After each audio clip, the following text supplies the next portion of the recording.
রসুন সেদ্ধ পাতে খাবো গরম ভাতে, মনে লাগে ভালো, আহা কি আনন্দ।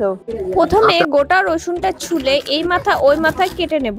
তারপর ওভেনে হাঁড়ি বসিয়ে ধুয়ে রাখা চাল হাঁড়িতে দিয়ে রসুনগুলোকে ভালো করে ধুয়ে একে একে দিয়ে চালটাকে ফুটিয়ে নামিয়ে নেব।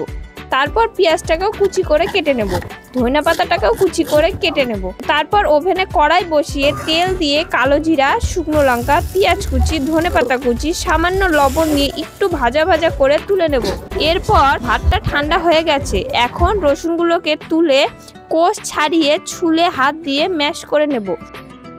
ভেজে রাখা লঙ্কা, ধনেপাতা এবং সামান্য লবণ দিয়ে মাখিয়ে সব একসাথে মাখিয়ে নেব। তারপর লাস্টে সরষের তেল দিয়ে আরো ভালো করে মাখিয়ে নিলেই তৈরি। গরম গরম ভাতের সাথে ঘি দিয়ে পরিবেশন করব। ভিডিওটি যদি ভালো লাগে লাইক, কমেন্ট, সাবস্ক্রাইব করে পাশে থাকবেন।